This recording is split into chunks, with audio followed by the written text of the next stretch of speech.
같이 보신 말씀은 히브리서입니다. 히브리서 3장입니다. 히브리서 3장 1절부터 6절까지 천천히 같이 한번 읽겠습니다. 히브리서 3장 1절로 6절까지입니다. 같이 한번 읽겠습니다. 그러므로 함께 하늘의 부르심을 입은 거룩한 형제들아, 우리의 믿는 도리의 사도시며 대제사장이신 예수를 깊이 생각하라. 저가 자기를 세우신 이에게 충성하시기를 모세가 하나님의 온 집에서 한 것과 같으니, 저는 모세보다 더욱 영광을 받을 만한 것이 마치 집 지은 자가 그 집보다 더욱 존귀함 같으니라. 집마다 지은 이가 있으니 만물을 지으신 이는 하나님이시라. 또한 모세는 장래에 말할 것을 증거하기 위하여 하나님의 온 집에서 사환으로 충성하였고, 그리스도는 그의 집 맡은 아들로 충성하였으니, 우리가 소망의 담대함과 자랑을 끝까지 견고히 잡으면 그의 집이라. 아멘. 오늘은 1절에 나와 있는 말씀, 예수를 깊이 생각하라 하는 이 말씀을 가지고 함께 교제를 나눠보려고 합니다. 구원받고 난 이후에 또 우리에게 복음이 전해질 때 우리는 예수님을 깊이 생각할 수밖에 없었죠. 십자가에 매달리신 예수님, 그 예수님의 탄생부터 시작해서 살아가신 삶, 그리고 십자가에서의 죽으심, 또 장사됨, 부활하심, 또 부활하신 이후의 그 행적들을 우리는 성경을 통해서 깊이 생각하게 됩니다. 그 예수님을 깊이 생각하면 생각할수록 우리에게는 이 은혜가 넘치고 또 기쁨이 넘치는 것을 확인할 수 있습니다. 그리고 오늘 이 말씀에 기록되어 있는 대로 우리의 소망이 담대해집니다. 예수님을 깊이 생각할수록 우리의 소망은 깊어지고 넓어지고 또 힘있게 됩니다. 담대해집니다. 그리고 자랑이 하나 생깁니다. 예수님을 깊이 생각하면 생각할수록 그분을 자랑할 수밖에 없습니다. 그 자랑은 새로운 생명을 탄생시키게 됩니다. 오늘 이 내용 3장 1절부터 6절까지의 내용을 쭉 살펴보면 집에 대한 이야기이기도 하며, 그 집에서 충성된 종으로 일했던 두 사람을 소개합니다. 한 집은 하나님의 온 집이라고 표현된 이스라엘이라고 하는 그 집을 표현을 하고 있고, 그 집에서 하나님의 부르심을 받아서 충성되게 사환으로 일했던 모세라고 하는 한 사람을 소개하고 있고, 왜 이 한 사람을 소개하느냐 하면 유대인들에게 있어서 예수님보다 오히려 모세라고 하는 사람은 더 큰 인물로 자리 잡고 있기 때문에 그렇습니다. 우리에게는 그렇지 않지만 유대인들에게 있어서 이 모세라고 하는 존재는 거의 신적인 존재에 가까울 만큼, 하나님의 존재에 가까울 만큼 자리를 차지합니다. 그렇게 이 히브리서에서 소개하면서 그런데 그렇지 않다는 거예요. 그런데 그렇지 않다는 겁니다. 누가요? 예수님이라고 하는 분은 그 모세와 비할 바가 되지 않는다는 겁니다. 그 예수님께서 어디에서? 그의 집에서, 하나님의 집에서. 이 그의 집은, 여기서 나와 있는 그의 집은 어디냐 하면 광야 교회, 그들이 광야에서 교회에서 하나님을 섬겼던 것처럼 신약에 나오는 이 교회, 신약의 교회도 어쩌면 광야의 교회이죠. 세상 안의 교회입니다. 이곳에서 예수 그리스도께서 교회를 세우시고 섬기심을 이야기를 하죠. 그분이 하나님 자신이었지만 아들로서 충성을 다했다 하는 얘기를 오늘 3장 1절로 6절 내용 가운데 이야기를 하고 있습니다. 그래서 이 내용들을 조금 우리가 관련된 성경들을 찾아서 우리가 좀 더 확인해보고 또 다시 한 번 더 확인해보는, 예수님을 깊이 생각하라 그랬으니까 한번 깊이 생각해 볼 수 있는 그런 시간을 가져보려고 합니다. 1절부터 한번 살펴보려고 합니다. 성경을 보실 때 여러 방법들이 있을 겁니다. 저는 성경을 어떻게 이해하고 어떻게 보느냐 하면, 우리 성도님들하고 이렇게 교제를 하는 것처럼 이렇게 설교 가운데에 제가 우리 성도님들에게 전달하는 것처럼 성경을 저는 이렇게 봅니다. 먼저 한 줄을 읽고 그 한 줄들이 다른 성경들과 어떻게 연관되어져 있는가를 함께 찾습니다. 그러면 더 폭넓어집니다. 그리고 난 이후에 이 말씀이 내게 어떤 의미인지를 찾습니다. 그리고 내 삶 안에 어떻게 이것이 적용되어져야 되는가를 확인하게 됩니다. 그리고 그렇게 삶을 살아가려고 애를 쓰고 도움을 구하며 삽니다. 제가 보는 성경 읽는 방법은 그렇고, 그래서 전달할 때도 이런 방법으로 전달을 합니다. 그래서 1절에 보시면 노란색으로 그러므로 함께라고 이야기를 했죠. 그러므로 함께라는 얘기는, 이 함께라고 하는 얘기를 할 때에는 이 히브리서를 쓴 그 저자를 함께 이야기를 하는 것이죠. 히브리서가 누가 기록을 했을까요? 하나님의 영의 감동하심을 받은 사람이 기록을 했겠죠. 바울이라고 이야기하기도 하고, 또 혹은 또 누구라고 이야기하기도 하고, 이렇게 미상이다 이렇게 이야기하기도 합니다. 그러나 그게 중요한 게 아니라 이 히브리서를 쓴 사람이 분명히 존재하고 그 사람에게 하나님의 영을 더하여서 기록하게 하셨다고 하는 것은 분명합니다. 히브리서의 특징이 있습니다. 히브리서의 특징은 레위기의 주석서이다시피 합니다. 레위기에 나와 있는 제사법이라든지 레위기에 나와 있는 그 많은 내용들을 함축하고 도울 수 있는 설명들로 이루어져 있는 것이 히브리서입니다. 우리 지난번에 쌍둥이 서신 그러면 어디였죠? 기억 안 나시나요? 쌍둥이 서신 그러면 기억나는 성경, 두 성경. 에베소서하고 골로새서가 쌍둥이 서신이라 그랬죠. 왜 그러냐면 읽어보면 같은 내용들을 다루고 있기 때문에 그래요. 그 다음에 이 갈라디아서는 로마서의 압축본이다. 이렇게 설명을 해드렸죠. 그러니까 로마서는 율법에 대해서 이야기를 하고 있는데 갈라디아서는 그 내용들을 짧고 간략하게 힘있게 이렇게 율법에 대한 내용들을, 은혜에 대한 내용들을 잘 전달하고 있죠. 그러니까 서로 성경들은 이렇게 상호 연관 관계에 있고 도움을 주는 관계에 있습니다. 그래서 성경을 잘 읽는 방법은 그 본문의 한 구절만 갖고 매달리는 것이 아니라 그 성경을 도와줄 수 있는, 설명을 더해줄 수 있는, 폭넓게 볼 수 있는 말씀들을 더하여서 성경을 읽는 겁니다. 그래서 여기 함께라는 말은 이 히브리서를 쓴 그 사람과 함께 그런 말입니다. 함께. 그러니까 그도 어떤 사람이라고 자신을 소개하느냐 하면 하늘에 부름을 입은 자다. 하나님이 나를 불렀다.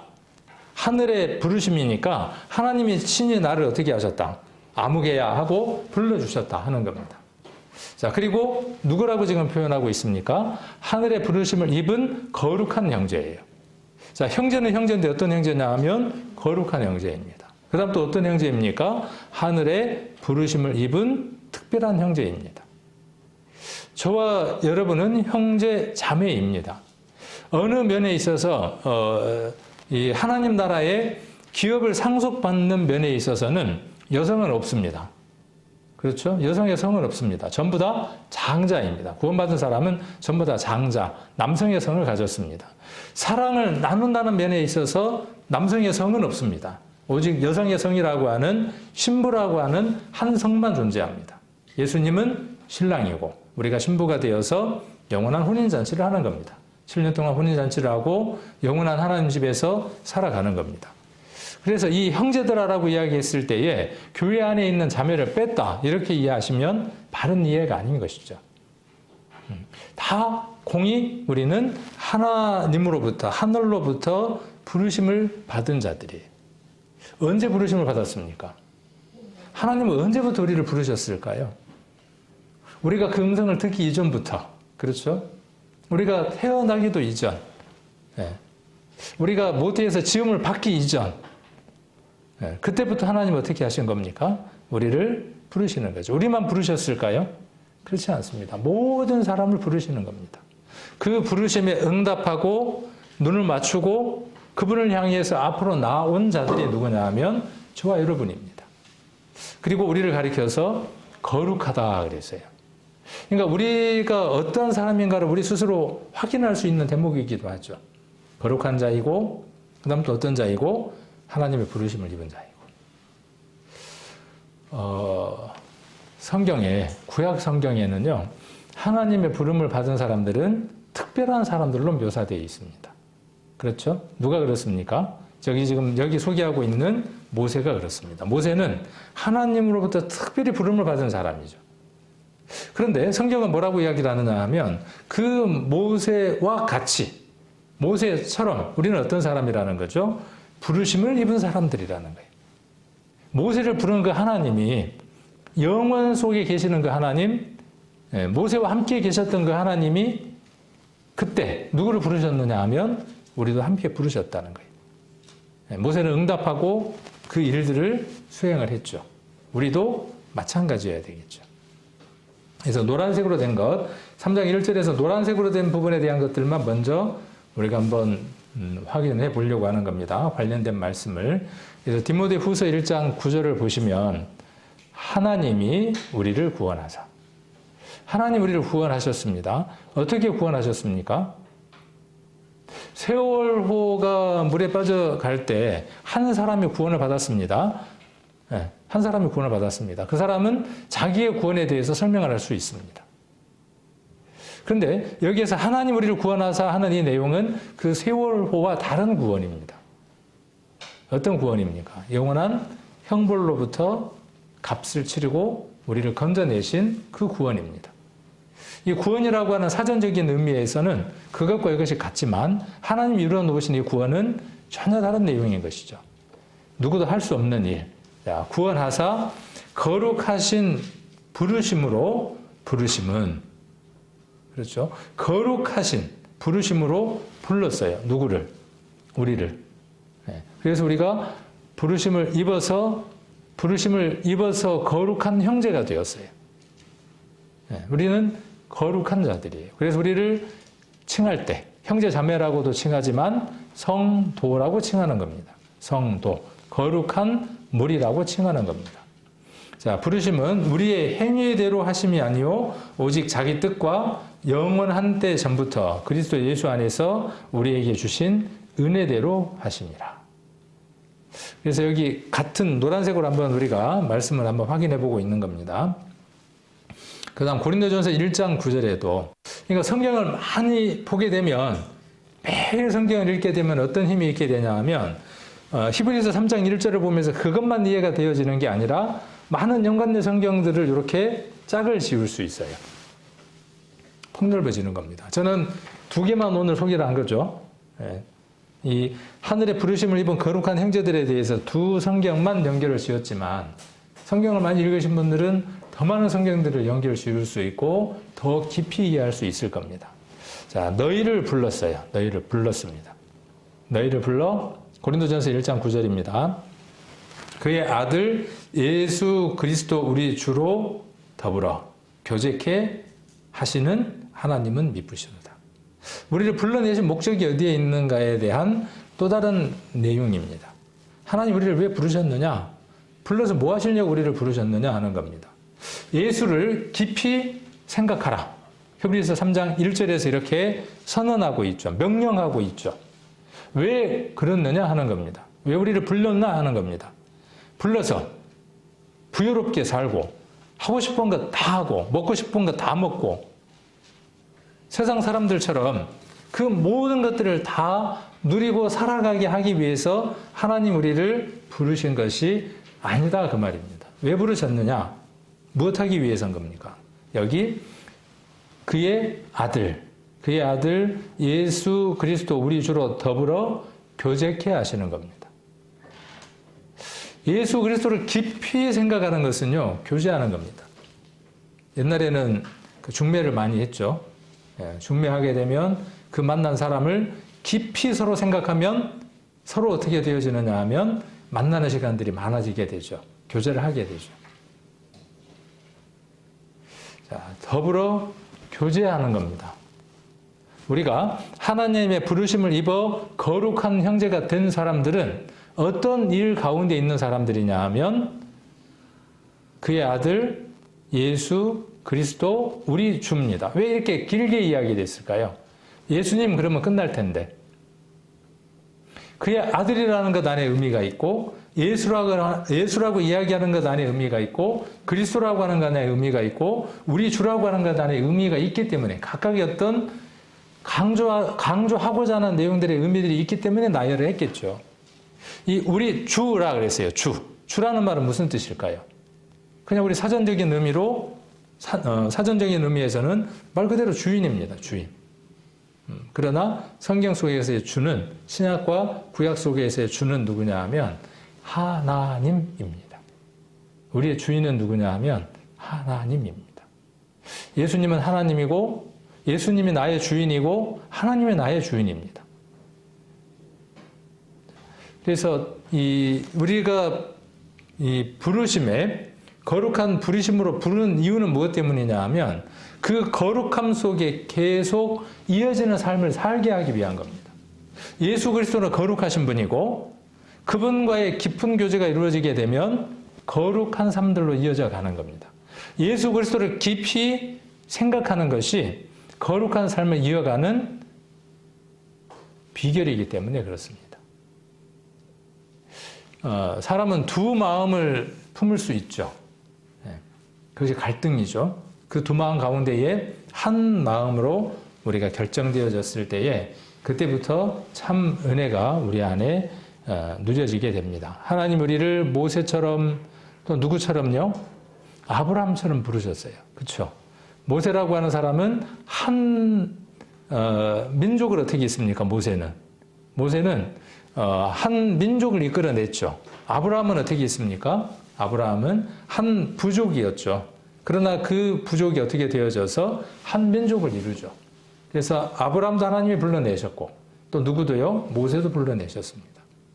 똑같은 이치로 지금 오늘 히브리서에서는 뭔 얘기를 하느냐 하면 어떤 목적이 있기 때문에 우리를 불러내셨다 그 말이에요. 여러분들을 불러내셨다 그 말이에요. 어떤 목적일까요? 어떤 목적? 올해 우리의 목표가 한 성도가 한 명 전도하기죠. 그것입니다. 우리가 하나님의 나라를 선포하는 겁니다. 예수 그리스도를 자랑하는 일입니다. 자, 그리고 우리의 믿는 도리라 그랬어요. 도리라는 게 뭐죠? 도리도리 그 도리인가요? 우리말은 참 같은 단어들이 많아요. 도리도리 잼잼 짝짝꿍 도리 그런 뜻은 아니겠죠. 우리가 도리를 다해야 한다. 뭐 이런 얘기들을 많이 하죠. 도리. 그러니까 해야 될 일을 하는 것이죠. 마땅히 해야 될 일들을 하는 겁니다. 사람으로서 사람의 도리를 다해야 하는 것이죠. 우리는 우리의 믿는 도리라고 이야기를 했습니다.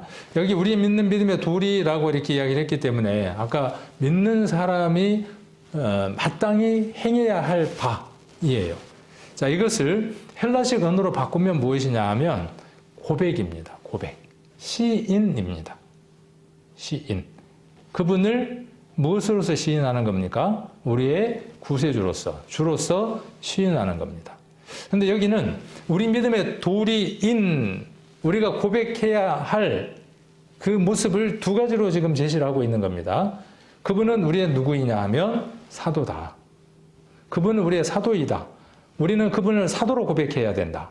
우리 믿음의 도리인 사도 뭐죠? 대제사장이니까. 그분을 어떻게 하라는 거죠?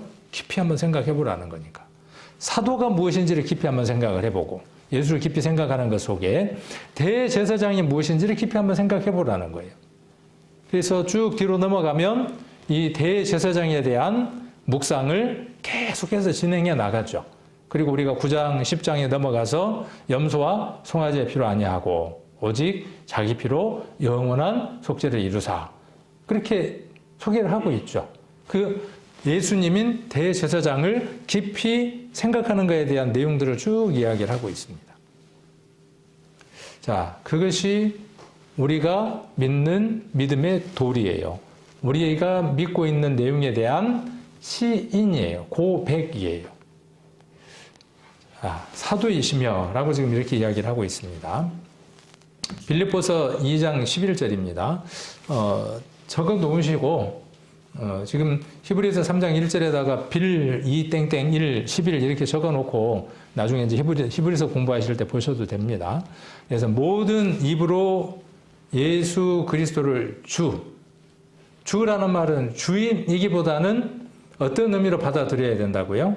하나님이라고요. 창조주, 우리의 모든 것 되시는 분, 그런 뜻입니다. 주인이니까 당연히 하나님이죠. 라 시인하는 겁니다. 예수님을 누구라고 시인하는 거예요? 하나님의 아들이심을 시인하는 것과 동시에 그분이 하나님 자신인 것을 시인하는 거죠. 이것이 우리 믿음의 도리 가운데의 시인 가운데 고백 가운데의 핵심적인 내용이에요. 하나님 아버지께 영광을 돌리게 하셨느니라. 그러니까 우리가 하나님 아버지께 영광 돌리는 일이 교회에 오는 것도 영광 돌려드리는 겁니다. 예수님을 자랑하는 것도 영광 돌리는 겁니다. 성경을 읽는 것도 영광 돌리는 겁니다. 찬양을 하는 것도 영광을 돌리는 겁니다. 그런데 여기 빌립보서에 보니까 무엇이 하나님 아버지께 영광을 돌리는 것이라고 소개하고 있습니까? 입으로, 그렇죠. 입으로 너희들이 육신으로 있는 그 예수 그리스도, 이스라엘의 사람의 아들로 태어난 33년을 살다가 죽은 십자가에 못 박혔던 그 인간이었던 초라했던 볼품없었던 그분을 어떻게 말하는 것? 예수 그리스도를 주라고 시인하는 것, 고백하는 것. 그것이 우리가 믿는 사람들의 도리이다. 해야 할 바다. 그것이 하나님께 영광 돌리는 것이다. 그렇게 빌립보서에서는 이야기를 하고 있습니다. 예수님이 4대 성인 중에 하나라고 이야기를 할 때 그 사람에게 그것이 아니라고 하는 것을 말할 수 있는 사람, 고백할 수 있는 사람, 시인할 수 있는 사람. 그것이 우리 믿는 믿음의 도리예요. 입을 다물고 있으면요. 제가 증인이라고 하는 용어 한번 이야기해드렸죠. 증인은 무엇을 해야만 합니까? 증인은 자기가 보고 듣고 본 바를 가감없이 이야기를 하는 겁니다. 자기의 생각을 이야기를 하는 게 아닙니다. 자기의 느낌을 이야기를 하는 게 아닙니다. 내가 무엇을 들었는지를, 무엇을 만졌는지를 확실하게 전달하는 겁니다. 그것이 믿음의 도리, 고백입니다. 시인입니다. 여러분들은 무엇을 들었고, 무엇을 만졌고, 무엇을 보았습니까? 여러분들이 들은 것이 무엇이고, 본 것이 무엇이고, 만진 게 무엇입니까? 예수님 창 자국에 두 손을 넣어서 만져보셨습니까? 그분이 십자가에 못 박힐 때 그 못 박히는 소리를 들으셨습니까?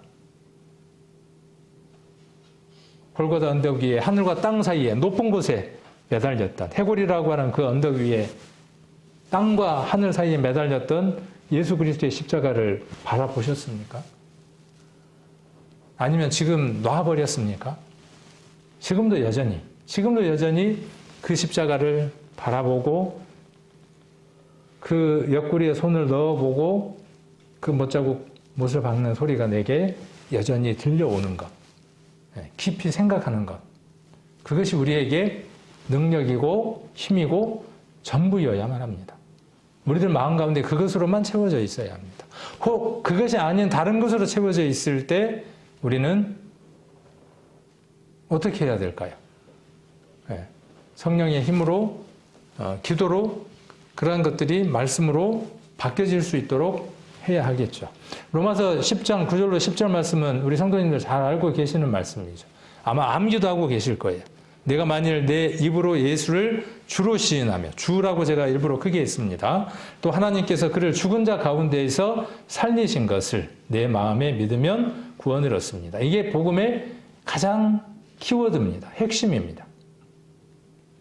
과거, 현재, 미래 모든 죄를 다 사하여 주셨습니다 하는 그 고백과 함께 핵심이 무엇이냐 하면 이것입니다. 하나님께서 그를 죽은 자 가운데에서 살리신 것. 고린도전서 15장에 나와 있는 말씀과 맥을 같이 하죠.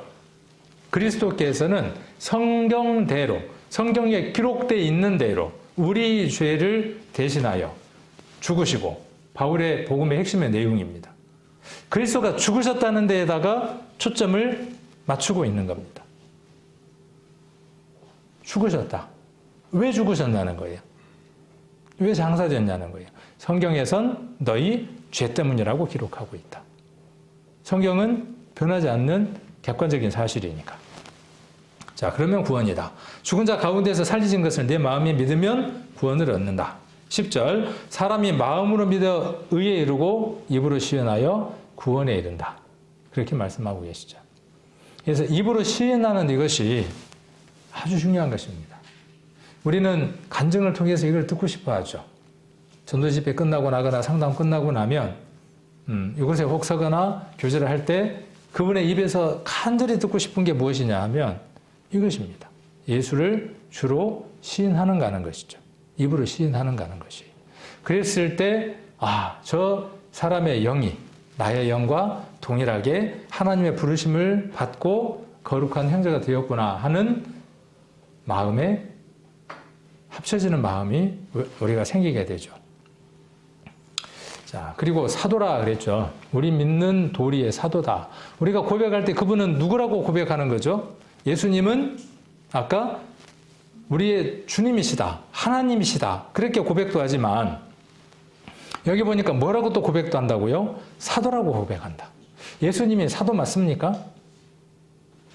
오늘 좀 이상하네. 자, 바울은 사도 맞습니까? 네. 사도라고 하는 말의 의미를 우리가 조금 이해를 단어적인 의미로 제한하기 때문에 이해가 좀 어려울 수도 있고 물으면 답을 얼른 하기 어렵습니다.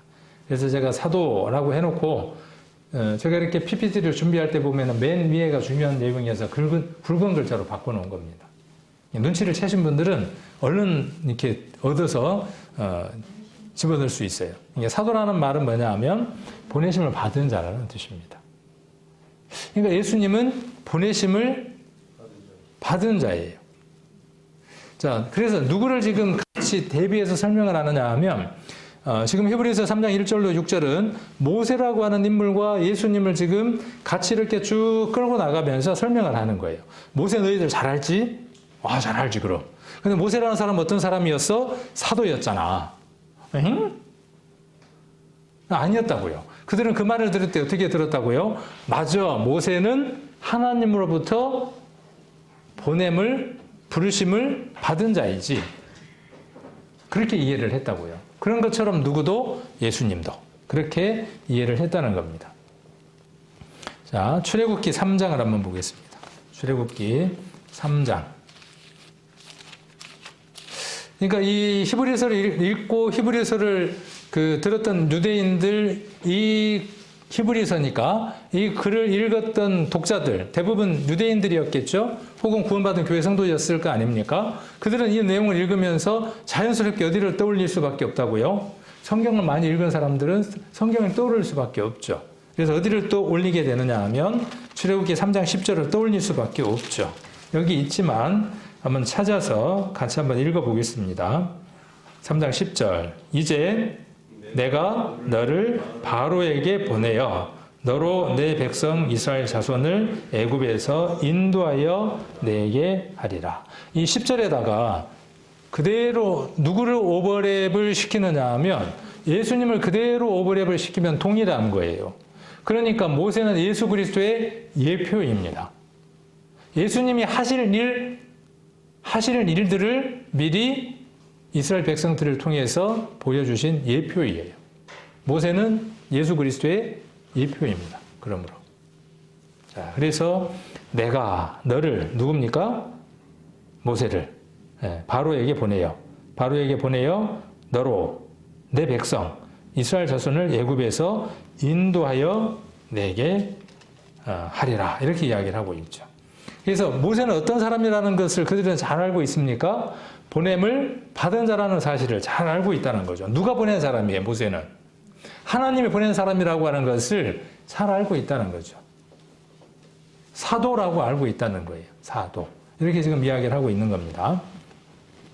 자, 예수님은 뭐라고 말씀하셨습니까? 예수님도 그대로 말씀하셨죠. 예수님은 어떤 분이에요? 여기 3장 10절에 대비를 해보면 하나님이 예수님을 세상에 보내신 거죠. 세상에 보내서 예수님으로 하여금 온 백성, 아담부터 시작해서 인류 마지막 태어날 모든 사람을 마귀의 손에서부터 인도해 내기 위해서 보냄을 받은 자, 스스로 오신 분, 스스로 보내기로 작정하신 분, 그분이 누구이냐 하면 예수님이죠.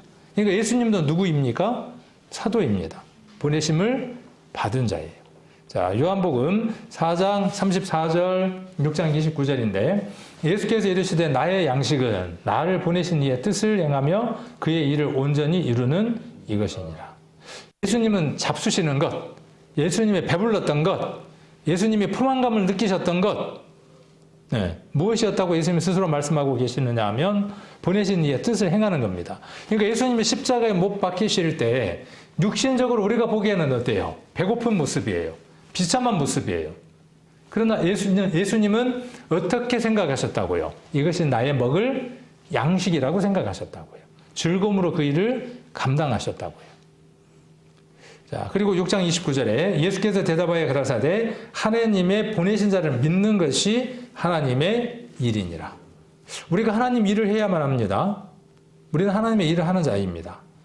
자, 무엇을 하는 것이기 때문에 하나님의 보내신 자. 이분이 누굽니까? 예수님이에요.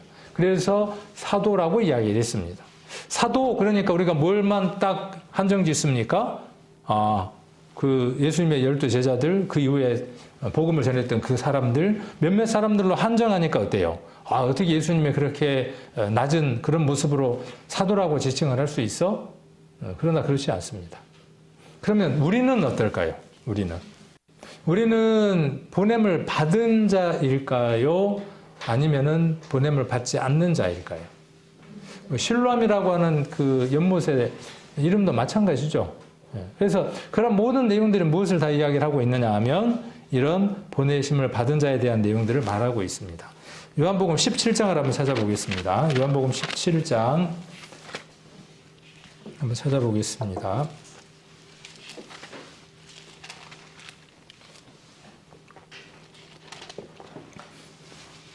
17장 18절입니다. 17장 18절 같이 한번 읽겠습니다. 아버지께서 나를 세상에 보내신 것 같이 나도 저희를 세상에 보내었고. 자, 아버지께서 나를 세상에 보내셨다. 이 사도이죠. 보내심을 받았으니까. 그런 것처럼 이제 나도, 예수님도 저희를, 물론 이때는 제자들이었겠죠. 그러니까 그 제자들이 보냄을 받은 자이니까 사도라고 불리운 거죠. 그러면 그렇게 불리운 자들처럼 이제 누구를요? 나를, 저와 여러분을 어디에다 보내는 겁니까? 세상에 보내는 거죠. 무엇 하라고요? 20장을 한번 보겠습니다. 20장 21절입니다. 20장 21절, 22절, 23절까지, 21절로 23절까지 같이 한번 읽겠습니다. 예수께서 또 가라사대 너희에게 평강이 있을지어다. 아버지께서 나를 보내신 것 같이 나도 너희를 보내노라. 이 말씀을 하시고 저희를 향하사 숨을 내쉬며 가라사대 성령을 받으라. 너희가 네 죄든지 사하면 사하여질 것이요 네 죄든지 그대로 두면 그대로 있으리라 하시니라. 왜 보내신 겁니까? 모세, 예수님, 우리 매개 같이 합니다. 모세는 왜 보냄을 받았을까요? 중보자로서의 역할을 합니다. 예수님은 왜 보내심을 받았을까요? 죄의 문제를 해결하시기 위해서 보냄을 받으셨습니다. 우리는 왜 이 세상에 보냄을 받았을까요? 구원받은 성도의 쓰임새는 어디에 있느냐 하면요. 지우개의 쓰임새는 어디에 있느냐 하면 연필로 쓴 글씨를 지우는 것이 지우개의 쓰임새입니다. 구원받은 성도의 쓰임새는 오늘 예수님이 무엇이라고 말씀하시느냐? 왜 우리를 이 세상에다가 보내셨느냐? 보내신 이유가 무엇이냐 하면 세상 사람들의 죄를 사하는 그 일을 이루기 위한 겁니다. 마치 하나님이 모든 것을 창조하시고 피조물에게 이름을 짓는 일을 아담에게 맡기신 것처럼 이제 우리에게 무엇을 맡기셨느냐 하면 모든 일을 다 이루시고 죄를 사하는 그 일을 이루시고 그 죄 사하여졌음을 모든 사람들에게 증거하고 깨닫게 하는 그 마침표를 찍는 일을 누구에게 맡기셨느냐 하면 우리에게 맡기셨습니다. 그래서 우리는 보냄을 받은 자입니다. 대사라 그러죠, 대사. 그 나라의 모든 권한을 갖고 다른 나라에 가 있는 대사예요. 그 일을 해야 하는 겁니다. 그곳에서 자기 나라를 욕하면 됩니까? 안 됩니까? 이 나라로 망명하려고 하는 사람이 있는데 그 나라 가지 마. 가봐야 별거 없어. 요즘 그 나라 봐봐. 꼴이 아니잖아. 그 나라 갈 거 없어. 가지 마. 그러면 되겠습니까? 근데 우리 말로는 그렇게 우리가 하지 않지만 우리의 삶으로서 그들에게 무엇을 지금 증거하고 있냐 하면 하나님 나라가 마치 아무것도 아닌 것처럼 값어치 없는 것처럼 우리는 온 몸으로 그렇게 말하고 있는 거죠. 말로는 어떻게 이야기를 하고 있고 그 나라 좋은 나라예요. 더없이 좋은 나라거든요. 입으로다 그렇게 증거하면 좋을 텐데 입도 닫아버리고 왜? 그렇게 못 살아갈 것 같으니까 입도 닫고 삶도 그렇게 못 살아가고 그래서 오늘 제목이 무엇이냐 하면 예수님을 깊이 생각해야 되는 이유입니다. 예수님이 왜 이 세상에 오셨는가가 우리가 왜 이 세상에 있는가에 대한 답이기 때문에 그렇습니다. 그분은 사도입니다. 보내심을 받으신 자입니다. 그 일을 잘 감당하셨습니다. 어떻게 감당하셨습니까? 대충 감당하셨습니까? 피를 토하면서, 피를 쏟으면서 그 일을 이루셨습니까? 피를 토하면서 이루셨으니까 피스토스죠. 그죠? 피스토스잖아요. 지난번에 안 배우셨습니까? 피스티스. 믿음은 티가 나야 되니까 피스티스, 믿음 명사. 피스토스, 형용사라 그랬죠? 네. 충성된 거죠, 충성. 예수님은 그래서 충성하셨어요. 충성하셨어요. 지금 이게 히브리서가 이야기하는 내용입니다. 모세도 충성했고 예수님도 충성했고 예수님을 깊이 생각하는 사람은 어떤 삶을 살아요? 충성된 삶을 사는 거예요. 대충 삶을 사는 게 아니라. 자, 1절에 대제사장이다 이렇게 말씀하셨죠. 예수님이 대제사장인 것에 대한 것들은 뒤에 보면 좀 더 자세하게 나오죠. 멜기세덱 얘기도 나오고 7장부터 시작해서 쭉 대제사장인 이유에 대한 내용들을 자세하게 이야기를 합니다. 자, 4장 14절에 히브리서 4장 14절에 그러므로 우리에게 큰 대제사장이 있어요. 그냥 대제사장이 아니라 큰 대제사장이 있으니 여태 그런 대제사장이 없었어요. 이 대제사장은 어떤 분이냐 하면 승천하신 자예요. 승천하신 자. 곧 하나님의 아들 예수시라. 우리가 믿는 도리를 굳게 잡을지어다. 우리가 고백한 것, 우리가 간증한 것, 우리가 입으로 시인한 예수 그리스도, 그분은 어떤 분이라는 거예요? 승천하신 분이니까 우리가 지금 잡고 있는 그분, 우리가 붙들고 있는 그분 어때요? 너무나 소중한 분이니까 어떻게 하라고요? 더 든든히 단단히 꽉 붙들고 있으라는 거예요. 감사함으로 그분을 붙잡고 있으라는 거예요. 붙어 있으라는 거예요. 우리 전도 집회 때 그 이야기를 많이 하잖아요. 저 미국의 파리가 김치를 한번 맛봤어. 맛보고 그냥 그 김치를 먹고 싶어서 그냥 한이야. 국산 김치를, 한국산 김치를 먹고 싶어서. 방법은 뭐밖에 없다고요? 한국 가는 사람 등에 찰싹 붙어갖고 비행기 타고 넘어오는 방법밖에 없다 그랬잖아요. 든든히 붙어 있어야 된다 그러죠. 예, 자기가 드러나면 안 돼요. 그러니까 잘 감추고 꼭 붙어 있어야 돼요. 그런 의미예요.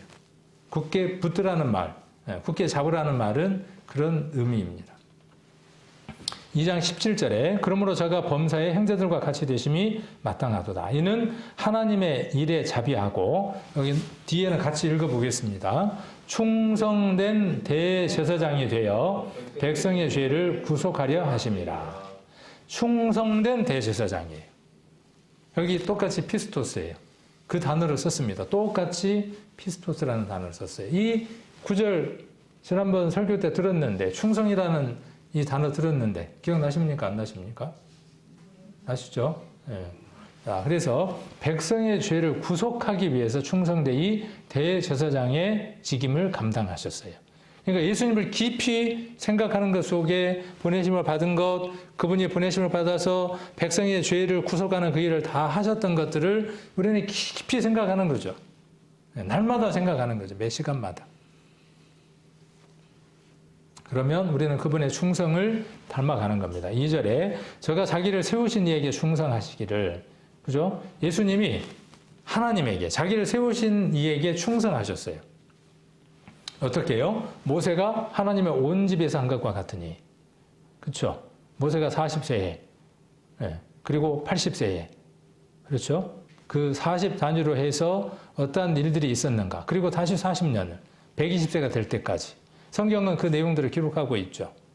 예. 우리는 모세에 대한 스토리를 쭉 들을 때에 우리가 히브리서 11장을 통해서 모세가 어떠한 삶을 살았는지를 알 수 있습니다. 충성된 삶을 살았던 것을 알 수 있습니다. 그래서 모세가 하나님의 온 집에서 한 것과 같다. 그렇게 이야기를 했습니다. 3장 6절에는 그리스도는 그의 집 맡은 아들로 충성했어요. 그러니까 모세의 충성과 누구의 충성을 지금 비교하고 있는 거죠. 2절에서는 모세의 충성을, 그리고 6절에서는 누구의 충성을? 예수님의 충성을. 또 2절에서 예수님의 충성을 먼저 이야기를 하고 모세의 충성을 같이 이렇게 비교를 하고 있는 것이죠. 자, 하였으니 그랬죠. 3장 6절에 그리스도는 그의 집 맡은 아들로서 충성하였으니 그랬죠. 그런 것처럼 그 말이죠. 그 말이에요. 뒤에 말은. 그런 것처럼 우리가 할 일이 뭐냐 그 말이에요. 우리도 뭘 해야 하는 거죠? 충성이 필요한 거예요. 이 부분은 뒷부분에서 6절 할 때 한번 살펴보도록 하고요. 자, 4장, 고린도전서 4장 1절로 2절에 사람이 마땅히 우리를 그리스도의 일꾼이요 하나님의 비밀을 맡은 자로 여길지어다. 그리고 맡은 자에게 구할 것은 충성이니라. 기억나시죠? 이 말씀은 지난번에 우리가 일꾼들 우리가 임명할 때, 집사로 임명할 때 그때 충성에 대한 이야기를 했습니다. 그리고 그리스도의 일꾼 이야기할 때 이 일꾼은 무엇이라고 말씀을 드렸습니까? 이 일꾼은 노예선 밑에, 그러니까 배 밑에, 그죠? 배 밑창에서 노를 젓는 자가 누구라고 말씀을 드렸냐 하면 일꾼이라고 그랬어요. 그 일꾼에게는 오로지 할 수 있는 일, 배 밑에서 노 젓는 자에게 오로지 할 수 있는 일은 무엇이냐 하면 노 젓는 일이에요. 그리스도의 일꾼은 오로지 해야 되는 일이 무엇이냐 하면 예수 그리스도를 전하는 것이 그리스도의 일꾼이 해야 할 일인 겁니다. 우리가 해야 할 일인 겁니다. 자, 3절로 4절을 보시면 히브리서 찾아서 보시면 됩니다. 히브리서 3장 3절로 4절 한번 보시면 자, 저는 모세보다 더욱 영광을 받을 만한 것이, 그러니까 저는 누구냐면 예수님이다 그 말이에요. 근데 모세보다 더욱 영광을 받을 만한 것이 그렇게 말씀하고 계시죠. 마치 집 지은 자가 그 집보다 더욱 존귀함 같으니라. 모세는 집을 지은 분 집에서, 그러니까 지어진 집에서 뭐 했다는 거죠? 지어진 집, 그 집에서 사환으로 충성하고 봉사했어요. 충성했어요. 자, 그런데 예수님에 대해서 이야기를 하면서 예수님은 어떤 분이라고요? 집을 지은 자보다 그 집 지은 자, 예수님을 누구로 지금 소개하고 있습니까? 집 지은 자로 소개하고 있다고요. 그러니까 예수 그리스도는 누구이냐 하면 만물을 창조하신 집 주인이다. 그렇게 이야기를 하고 있어요. 그러함에도 불구하고 그분 스스로가 육신을 입으셨다. 아들이 되셨다. 그리고 지으신 하나님의 집에서 무엇을 했다? 충성을 했다. 그렇게 말하는 것이죠. 4절에 집마다 지은 이가 있으니 만물을 지으신 이는 하나님이시다. 이렇게 이야기를 하고 있죠. 모든 것을 지으신 분은 하나님이다. 그분이다. 그분이 무엇이 부족해서 육신을 입으셨냐? 깊이 생각해보라. 예수의 그 모습을 깊이 생각해보라. 모든 것을 창조하신 그분이 제한적인 인간의 세상 속에 오셔서, 인간의 시간 속에 오셔서 왜 그 일들을 하셨는지, 우리가 믿는 믿음의 고백의 내용인 보내심을 받은 것, 대제사장의 그 역할들을 하신 그 예수님을 생각해보라는 거죠. 5절에, 3장 5절에 또한 모세는 장래에 말할 것을 증거하기 위하여 하나님의 온 집에서 사환으로 충성하였고, 이 장래에 말할 것을 증거하기 위하여 이렇게 되어져 있는데 표준 세번역에 보시면 모세는 하나님께서 장차 말씀하시려는 것을 증언하기 위한 일꾼으로서, 하나님께서 장차 말씀하시려고 하는 게 무엇일까요? 예수 그리스도죠. 모세의 모든 일들을 통해서 무엇에 대해서 말하고자 하시는 거죠? 하나님이 예수님에 대해서 말하고자 하시는 것이죠. 6월절도 예수 그리스도고, 그렇죠? 구약에 기록되어 있는 모든 것들, 모세를 통하여 이루어지는 그 이후의 모든 내용들, 홍해를 건너는 것, 광야 생활을 하는 것, 가나안 땅까지 들어가서 정복하는 것, 모든 내용들, 그 모든 것들이 누구에 관한 것이죠? 장래에 말할 것, 예수 그리스도에 관한 것, 그 말이에요. 그걸 증거하기 위한 것이다. 그것을 증거하기 위해서 누구를 세웠다? 모세를 일꾼으로 세웠다 그 말이에요. 자, 그리고 그는 어떻게 했다? 하나님의 온 집에서 사환으로 충성되이 그 일을 다했다. 그래서 하나님의 온 집안 사람에게 성실하였다. 이렇게 지금 표준 세번역에서는 말하고 있죠. 자, 민수기 12장 7절 한번 찾아보겠습니다. 민수기에서 모세에 대한 증언이 하나님의 증언입니다. 민수기 12장 7절. 어쩌면 이 3장 5절에 나와 있는 하나님의 온 집에서 사환으로 충성했다 하는 이 말은 객관적인 사실이기 때문에 지금 히브리서에 옮겨 적은 거예요. 어떤 말씀을? 민수기에 있는 말씀을 그대로 옮겨 적은 겁니다. 12장 7절에 보시면 내 종 모세와는 그렇지 아니하니 그는 나의 온 집에 충성됨이라. 이 말을 그대로 옮겨가면 어떻게 돼요? 히브리서 3장 5절이에요. 하나님의 온 집에서 사환으로 충성했어요. 민수기 12장 7절을 그대로 옮겨간 거예요. 그러니까 신약 성경을 기록한 모든 사람들은 자기 뜻대로 자기 생각대로 기록한 것이 아니라 영의 감동으로 구약에 있는 내용들을 혹은 그대로 혹은 주신 대로 기록한 것들이죠. 그래서 히브리서 3장 5절은 지금 여기 뒤에 있는 말은 하나님의 온 집에서 사환으로 충성했다는 말은 민수기 12장 7절을 그대로 인용한 것입니다. 그래서 하나님이 그는 나의 온 집에서 충성하였다.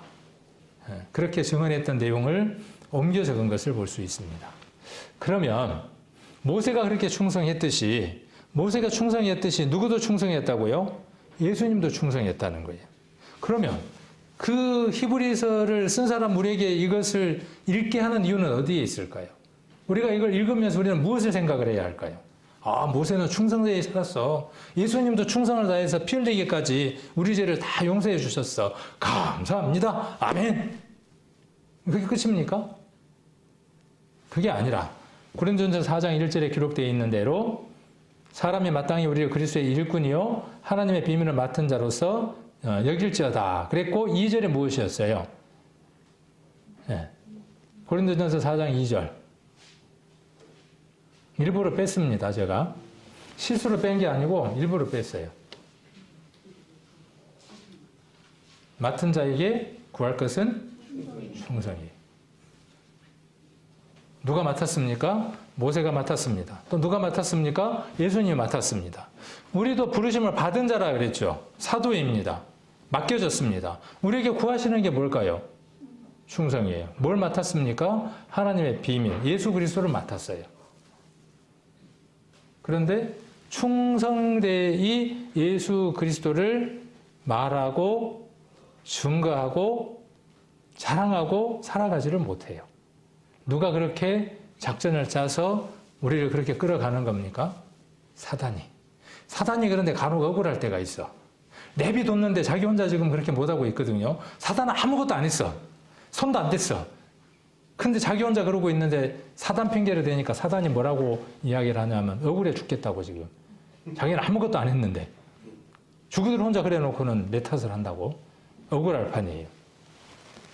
6절에 그리스도는 그의 집 맡은 아들로서 충성했어요. 이것 속에서 우리가 깊이 생각해 봐야 될 게 있죠.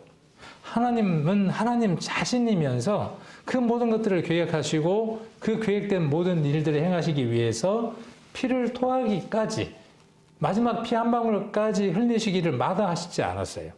충성하셨어요. 근데 우리는요. 우리는 우리에게 맡겨진 그 일들을 감당하는 일에 있어서 너무나 우리라고 이야기하면 안 된다 그러더라. 나는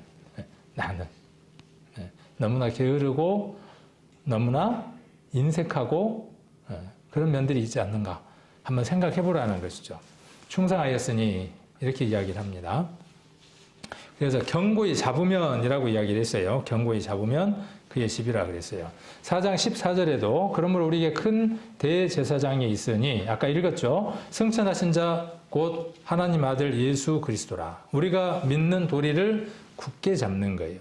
이 말은 무슨 얘기냐 하면 아까 로마서 10장에서 이야기를 했죠. 사람이 마음으로 믿어 의에 이르고 입으로 시인하여 구원에 이른다 그랬죠. 죽은 자 가운데서 살리신 것을 믿고 시인하면 그 사람이 구원이라 그랬죠.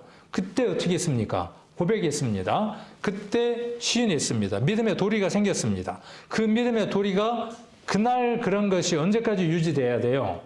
지금도 유지되고, 그렇죠. 여기 굳게 잡으라. 그 말은 뭐냐 하면, 견고히 잡으라. 그 말은 뭐냐 하면, 이거 놓치면 어떻게 돼요? 이거 놓치면. 세상 모든 것을 다 잡았을지라도, 세상 모든 것을 다 잡고 있다고 할지라도, 이건 놓으면 끝나는 겁니다. 네. 놓을 수 있어요, 없어요? 놓을 수 없는 일이에요. 그러나 놓은 것처럼 살아갈 수는 있어요. 놓은 사람처럼 살기도 합니다. 그러니까 성경은 무엇을 말하는 것이죠? 잡은 자처럼 살아가는 거예요. 무엇을 잡았는지 확인하고 무엇을 시인했는지 확실하게 잡고 살아가는 거예요. 망하는 거 아니에요, 이거는. 여러분이 잡은 이것은요, 망하는 게 아닙니다. 없어지지 않는 것입니다. 확실한 겁니다. 모든 것을 다 투자해도, 모든 것을 다 버려도 아깝지 않는 것 우리는 붙들고 있습니다. 이분을 위해서 내가 시간 투자하는 것, 이분을 위해서 내가 물질을 투자하는 것, 이분을 위해서 내가 무엇인가를 알아가는 것, 하나도 아까운 것 없습니다. 하나도 아까운 게 없습니다. 자, 6절에 우리가 소망의 담대함과 자랑을 끝까지 견고히 잡으면 그의 집이라 그랬어요. 하나님 나라에는, 하나님의 집에는, 그분의 집에는 무엇이 가득 차 있을까요? 천국 가면 무엇이 가득 차 있을 것 같아요? 궁금하지 않습니까? 정금으로 막 깔려 있을 것 같아요. 생명수의 강이 흐르고 좌우의 시절을 따라서 12가지 과일을 맺히는 나무들이 막 있을 것 같아요. 우리의 언어로 표현할 수 있는 최대치를 표현한 것이죠. 거기에는 너무 싱거운 답입니다. 예수님만 가득 차 있습니다. 그곳에 가면 예수님으로 가득 채워져 있습니다. 그 집이 누구 집이냐 하면 예수님의 집입니다. 그의 집입니다. 우리의 집은, 지금 우리의 집은 어떠한 집이 되어야 되느냐 하면 그분의 집이 되어져 가는 겁니다. 그래서 소망의 담대함과 자랑을 가득 채우는 겁니다. 우리 안에. 그분으로 가득 채우는 겁니다. 자, 그리스도는 하나님의 집을 맡은 아들로 충성하였습니다. 만일 우리가 희망으로 인한 용기와 자랑스러운 기쁨을 끝까지 굳게 지키면 우리는 곧 하나님의 집입니다. 안에 무엇으로 가득 차 있습니까? 뚜껑을 딱 열었더니 그 안에 개들이 바글바글해요. 개 말고 개. 그럼 그 집은 무슨 집이에요? 개집이에요. 딱 열어봤더니 고양이가 막 바글바글해. 그럼 뭔 집이에요? 고양이 집이에요. 딱 열었더니 개하고 고양이가 한꺼번에 섞여 있어. 대답하기가 참 어렵네. 개 고양이 집이지 뭐 어쩔 겁니까? 딱 열었더니 그 안에 예수님은 저쪽 구석지에 처박혀 있고, 표현이 온갖 세상 것으로 가득해요. 그 집은 무슨 집이에요? 참 표현하기 어렵네. 표현하면 예수님이 구석지에 처박혀 있는 집. 그렇죠? 표현하면 그렇게 이야기할 거 아닙니까? 여러분은 어떤 집입니까? 어떤 책이 있었죠? 내 마음 그리스도의 집이라고 하는 조그마한 소책자가 있었죠. 여러분의 마음은 그리스도가 거하는 집입니다. 그 거하는 집에 그리스도가 모든 방을 다 차지할 수 있도록 열어드리는 것, 내 마음을 다 통제할 수 있도록 내 자신을 버리는 것, 이것이 신앙생활이죠. 그분의 집이 돼야죠. 열었더니 예수 그리스도가 가득 차 있어야 되겠죠. 미움이 가득 차 있고, 갈등이 가득 차 있고, 사람이 그 안에 가득 차 있고, 미우면 사람이 차는 겁니다. 미움이라고 하는 것이 있으면 그 대상이 내 마음 안에 가득 채워져 있는 거예요. 그 마음을 우리는 부끄러워할 수 있어야 하고, 그 부끄러운 마음을 예수를 깊이 생각함으로, 예수님을 깊이 생각함으로 내어 버릴 수 있어야 합니다. 자, 그래서 우리는 어떠한 집으로 지어져 가야 되느냐 하면 베드로전서 2장 5절에 나와 있는 말씀처럼 산돌같이 신령한 집이 되어야 하는 겁니다. 신령한 집. 신령한 집이니까 어떤 집이에요? 하나님의 영으로 가득 채워져 있는 집이에요. 신령한 집으로 세워져 가고 예수 그리스도로 말미암아 하나님이 기쁘시게 받으실 신령한 제사를 드릴 거룩한 제사장이 되는 거죠. 자, 이것이 우리가 하나님 앞에 해야 할 일들인 겁니다. 제가 이 3장 1절로 6절까지 읽다 보니까 도표를 그릴 수 있더라고요. 성경을 읽다가 보면 이렇게 표를 그리면 되게 이해가 쉽습니다. 모세와 예수님과 성도, 이렇게 셋에 대해서 이야기를 하는 것이죠. 성경을 할 때 항상 볼 때 삼각형을 이룬다 그랬죠. 그렇죠? 성경을 읽을 때 삼각형을 이룬다 그랬죠. 어떤 스토리, 예수님에 관한 것, 그 스토리는 예수님에 관한 것이에요. 성경을 읽을 때 그 읽는 것들은 그 시대의 이야기고 그때의 이야기고 그 인물의 이야기지만 보면 예수님에 관한 얘기예요. 그리고 그것이 지금 살아서 내 안에 어떻게 적용되느냐의 문제예요. 여기도 마찬가지죠. 모세, 그 시대의 일, 예수님, 그리고 나. 모세라는 이름의 뜻은 뭐냐 하면 건져냈다 그런 뜻이에요. 건져낸 자예요. 건져냄을 받은 자예요. 누가 건져냄을 받은 자죠? 모세만 모세입니까? 우리도 모세죠. 건짐을 받은 자니까. 그리고 예수님은 건져내실 자죠. 구원자예요. 우리가 누구이냐 하면 건져낼 자예요. 건져냄을 받은 자이고 누군가의 머리를 콱 잡아서 어떻게 해줄 사람들이죠? 세상으로부터, 지옥으로부터 건져낼 자가 누구냐 하면 우리예요. 그러니까 우리가 예수예요. 그리스도예요. 그리스도인이에요. 그리스도를 닮은 자예요.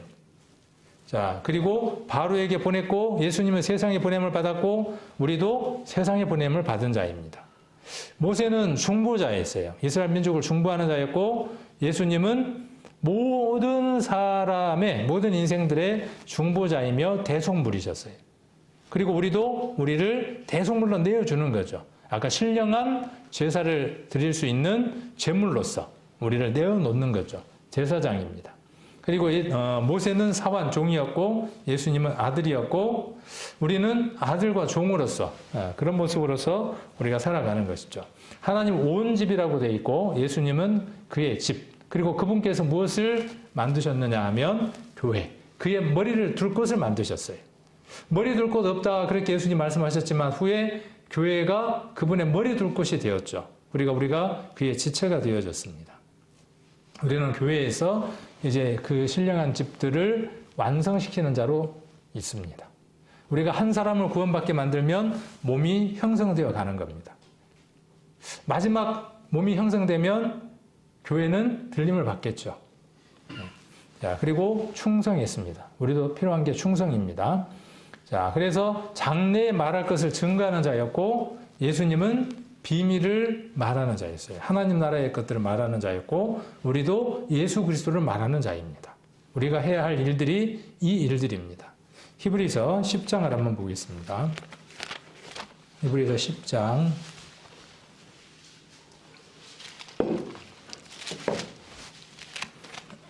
21절입니다. 히브리서 10장 21절. 오늘 말씀을 잘 생각하시면서 21절로 10장 21절로 25절까지 말씀 천천히 한번 같이 읽겠습니다. 또 하나님의 집 다스리는 큰 제사장이 계심에 우리가 마음의 뿌림을 받아 양심의 악을 깨닫고 몸을 맑은 물로 씻었으니 참 마음과 온전한 믿음으로 하나님께 나아가자. 또 약속하신 이는 미쁘시니 우리가 믿는 도리의 소망을 움직이지 말고 굳게 잡아 서로 돌아보아 사랑과 선행을 격려하며 모이기를 피하는 어떤 사람들의 습관과 같이 하지 말고 오직 권하여 그날이 가까움을 볼수록 더욱 그리하자. 3장 1절로 6절까지의 말씀이 우리 안에 와 닿았고 예수님을 깊이 생각하는 삶을 살아가시는 분들은 오늘 이 뒤에 나와 있는 24절처럼 서로 돌아보는 사람이고 사랑하는 사람이고 선행을 격려하는 사람일 겁니다. 그리고 모이기를 피하는 사람이 아니라 모이기에 힘쓰는 성도들이 될 것입니다.